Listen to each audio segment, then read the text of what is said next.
오늘 함께 볼 성경 말씀은 누가복음 7장 1절에서 10절의 말씀입니다. 누가복음 7장 1절에서 10절의 말씀입니다.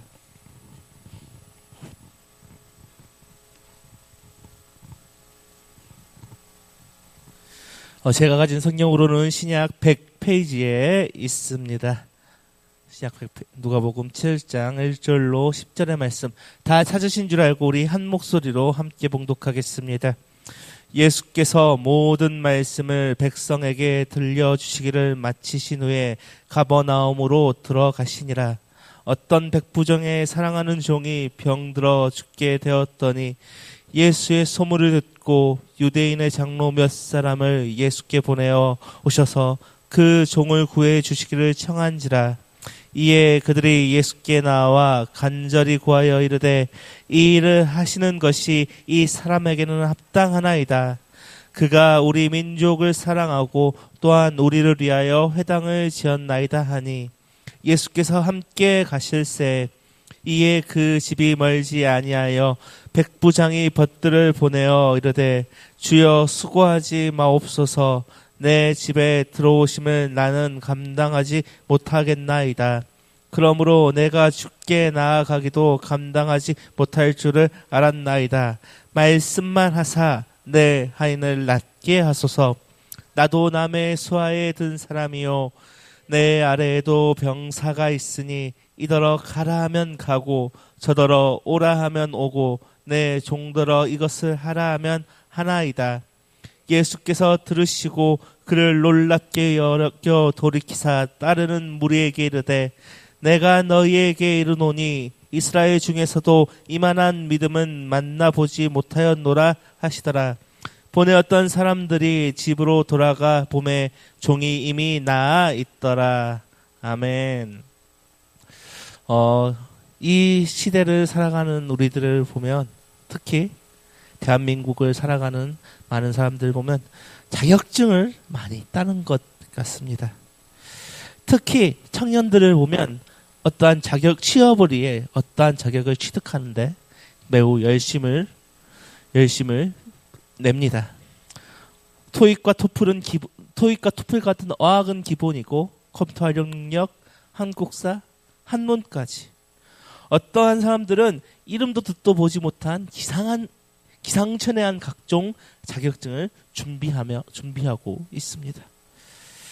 청년들 뿐일까요? 직장인들도 자신의 진급 심사에 대해서 살아남기 위해 또 퇴직을 준비하기 위해 여러 자격증을 공부하고 또 학원을 다니고 합니다.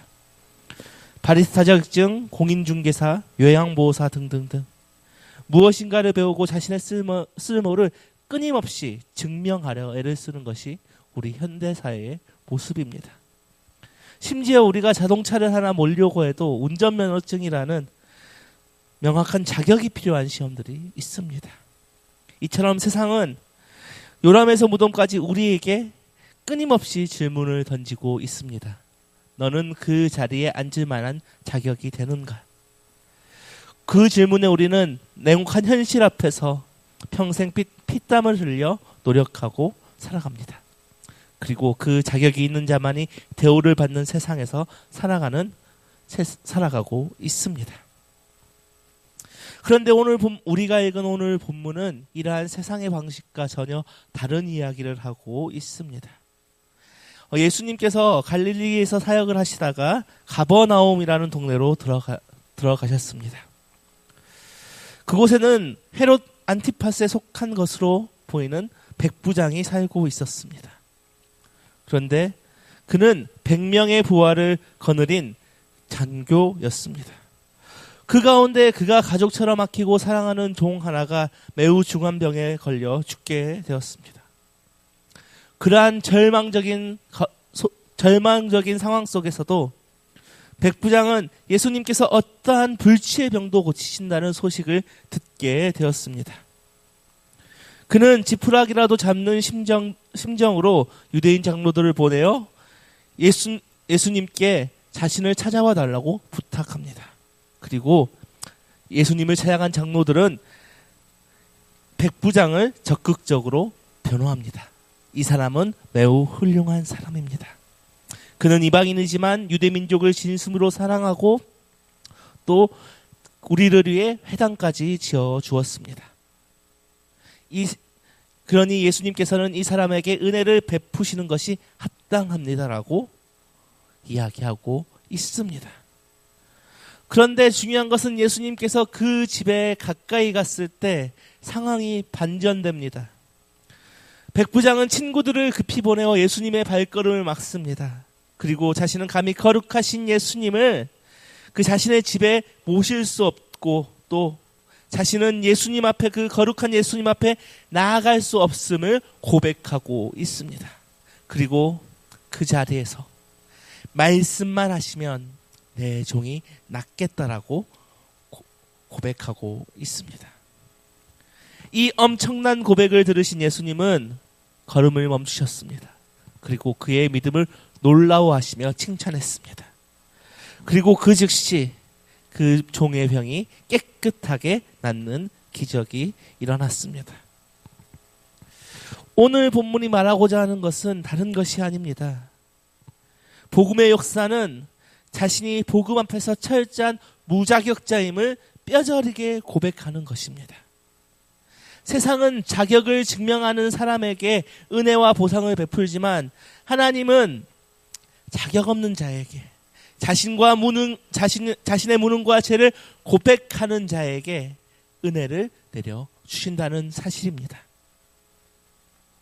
그런데 우리들의 모습은 어떠합니까? 우리는 여기서 매우 심각한 문제를 질문할 수밖에 없습니다. 우리가 교회 생활을 오래 하다 보니 나도 모르게 내가 은혜 받을 자격을 하나님 앞에 뻔뻔하게 내세우고 있지는 않습니까? 오늘 본문의 유대인 장로들이 이 사람은 선행을 많이 했으니 은혜 받기에 합당합니다라고 교만하게 판단한 것처럼 나 스스로 나의 종교적 공로와 스펙을 내세우며 하나님의 주권적인 행동하심을 내 뜻대로 판단하는 우리를 범하고 있지는 않습니까? 당연하게 주어지는 삭과 선물에는 아무런 감격이 없습니다. 자신이 구원받고 축복받을 자격이 있다고 주장하는 사람은 자기 아들을 찢어 죽이신 그 크고 놀라운 십자가의 사랑 앞에서 단 한 방울의 눈물도 흘리지 못합니다. 그렇다면 우리는 어떻게 해야 합니까? 어떻게 해야 우리가 종교적 공로의식과 바리새인적인 이 교만에서 벗어나 이방인 백부장이 누렸던 그 은혜를, 그 하늘을 감동시키고 생명을 살려내는 그 기적의 믿음을 어떻게 소유할 수 있겠습니까? 오늘 본문을 통해 이 백부장의 태도를 통해 이것들을 나누어 보려고 합니다. 첫 번째는 철저하게 나의 자격이 없음을 고백하여야 한다는 것입니다. 우리 오늘 본문 6절에서 7절 상반절을 함께 읽겠습니다.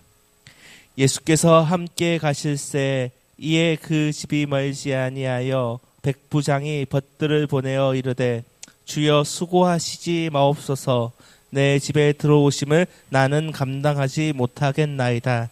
그러므로 내가 주께 나아가기도 감당하지 못할 줄을 알았나이다. 아멘. 오늘 본문에서 예수님은 백부장의 집으로 향하고 계셨습니다.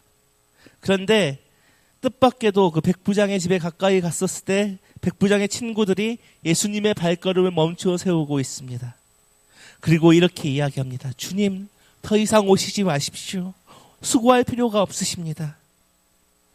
우리는 우리 집에 예수님을 모실 수도 없는 예수님은 귀한 자이십니다. 내가 주님 앞에 나갈 엄두조차 내지 못하니 이렇게 친구들을 대신 보냅니다. 오늘 본문에서 백부장은 예수님 앞에 철저하게 엎드리며 자신은 완전한 무자격자임을 선언하고 있습니다. 앞선 4절과 5절에서는 유대인 장로들이 백부장을 강렬히 추천하고 칭찬하고 있습니다. 그러면서 이렇게 이야기합니다. 이 일을 하시는 것이 이 사람에게는 참으로 합당하나이다. 그리고 회당까지 지어줬다고 입이 마르도록 칭찬했습니다. 여기서 합당하다로 번역된 원어는 아키오스입니다. 이 뜻은 그가 베푼 선행과 재정적 후원이 있으니 은혜를 입을 만한 충분한 공로와 자격이 있다는 뜻입니다. 오늘 본문의 유대인 장로들은 구원과 은혜를 철저하게 거래와 보상으로 이해했다는 것입니다. 그러나 정작 은혜를 입어야 할 이 백부장은 6절과 7절에서 이렇게 이야기합니다. 나는 감당하지 못하겠나이다. 2번이나 반복하고 있습니다.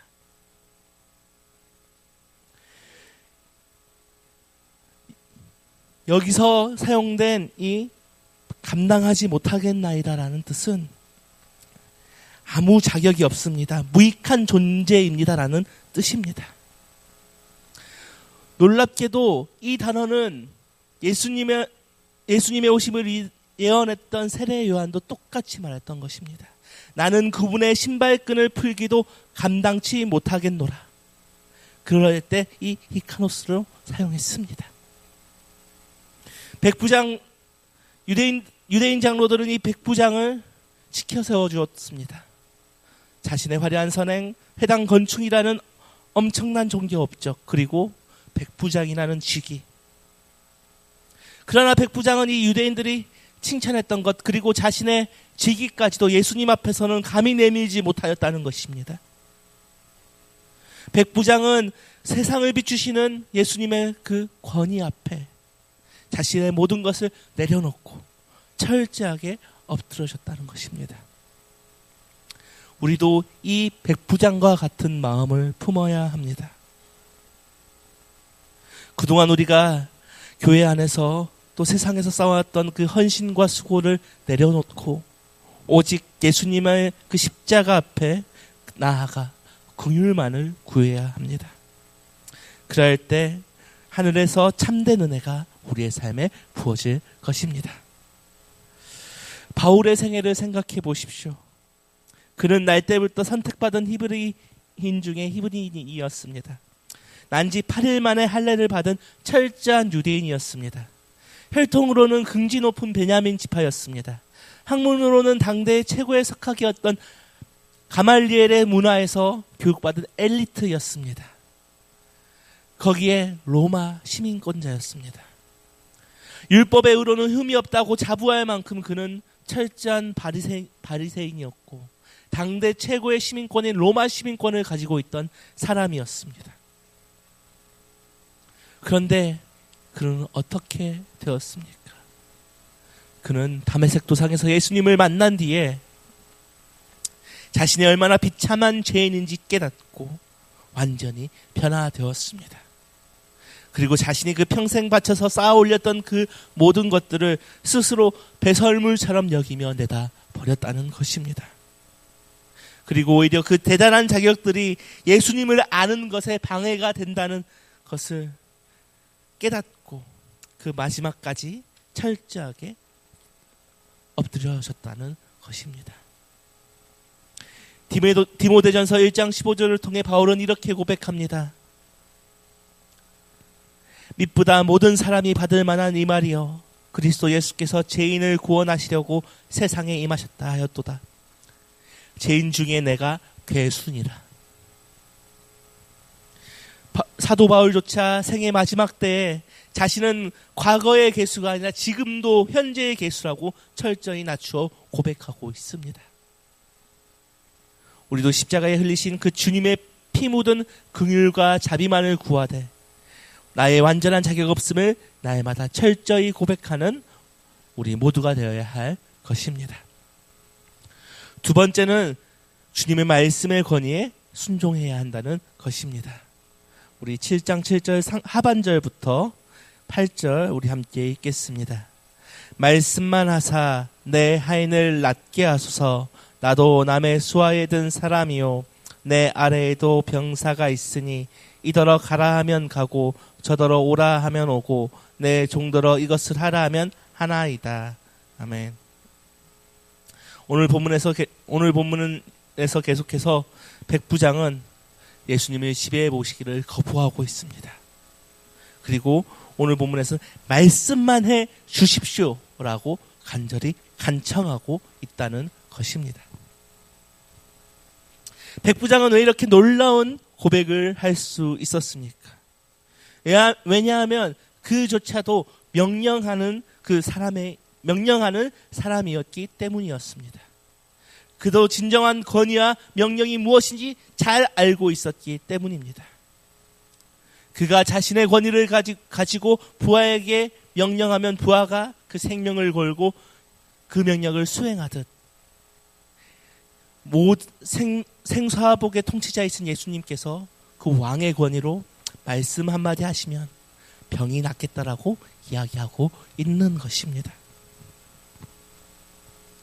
백부장은 이 예수님의 권위를 단순히 예수님의 입에서 나오는 말씀의 권위가 아니라 말씀이 가진 그 창조의 능력과 힘을 정확하게 꿰뚫어 보고 있었다는 것입니다.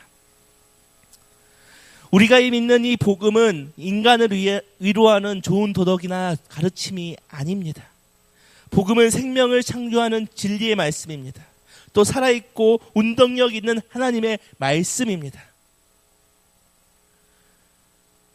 또 이 복음은 단순한 권유나 설명이 아니라 선포입니다. 이 선포는 다른 말로 캐리그마라고 하는데 이 캐리그마라는 헬라어 동사 케룩소에서 나온 말입니다. 이 케룩소는 왕의 전령이 나팔을 불며 선포하는 반드시 집행되어야만 하는 왕의 절대적인 명령을 케룩소라고 하였습니다. 백부장은 예수님을 단순히 병을 잘 고치는 의원이나 랍비 정도만으로 보지 않았다는 것입니다. 그는 예수님을 만병을 다스리시고 생사화복을 주관하시는 그 만물의 왕이시고자 창조주 하나님으로 알아보았다는 사실입니다. 왕의 지엄한 명령 앞에서는 시간도 거리도 공간의 제약도 없습니다. 굳이 예수님께서 그 환자의 머리에 손을 얹으시고 안수할 필요가 없다는 것입니다. 말씀만 하시면, 멀리 떨어져 있더라도 말씀만 하시면 낫겠다는 그 절대적인 신뢰가 있었다는 것입니다. 이것은 오늘 같이 온 유대인 장로들조차 알지 못했던 것들입니다. 우리도 이와 같은 정의로운 순종이 필요하다는 것입니다. 우리는 눈에 보이는 화려한 기적이나 뜨거운 감정적 체험이 있어야만이 하나님이 내 삶에서 일하신다 생각합니다. 그러나 참된 신앙은 화려한 외형이나 감각적인 그 체험이 아니라 그 선포되는 그 말씀 그 자체의 권위를 믿고 순종하는 것입니다. 베드로의 이야기를 잠깐 해보겠습니다. 베드로는 예수님의 제자가 되기 전에 갈릴리 바다에서 고기를 잡던 어부였습니다. 그가 어느 날 밤에 고기를 한 마리도 잡지 못하고 못으로 올라왔습니다. 그런데 예수님은 베드로에게 깊은 곳으로 가서 그물을 던지라라고 이야기합니다. 베드로는 예수님의 말씀을 무시해도 되었을 것입니다. 예수님은 목수였고 이제 갓 이름을 날리는 납비였습니다. 그러나 베드로는 갈릴리에서 잔뼈가 굵은 어부였습니다. 그러나 베드로는 어떻게 했습니까? 예수님의 말씀에 순종했다는 것입니다. 그리고 그 말씀에 순종할 때 그는 그물이 찢어질 정도로 많은 고기를 얻을 수 있었습니다. 그리고 이렇게 베드로는 고백합니다. 선생님, 우리들이 밤이 새도록 수고하였을 때 잡은 것이 없지만은 말씀에 의지하여 내가 그물을 내리리이다. 우리였다면 어떻게 했을까요? 베드로는 피곤한 상황, 감정, 이성적인 판단 그 모든 것을 뒤로하고 오직 말씀의 그 자체의 권위에 굴복하고 순종했다는 것입니다. 사무엘상 15장 22절은 이렇게 기록합니다.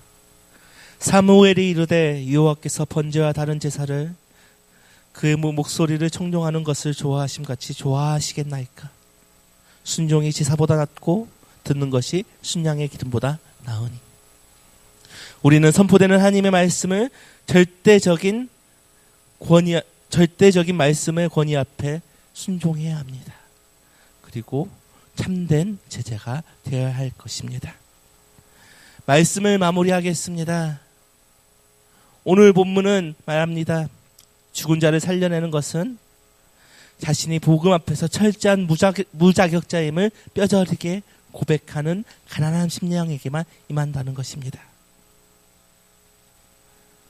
하나님의 말씀과 십자가의 복음 앞에서 자신이 철저히 버림받아 마땅한 지옥의 자식이며 무자격자임을 가슴치며 고백하는 그 가난하고 통회하는 심령에게만 하나님의 은혜가 폭포수처럼 쏟아져 내립니다. 그러기에 우리가 무자격자임을 언제나 고백하고 주님의 말씀에 순종할 때 오늘 본문의 백부장처럼 놀라운 믿음을 가졌다 칭찬받을 것입니다. 이 시간 습관적이고 무미건조한 종교 생활에 넘어서 구세주의 탄성과 감격을 자아내는 그 위대한 신앙의 발자취를 남기는 우리 모두가 되기를 소망합니다.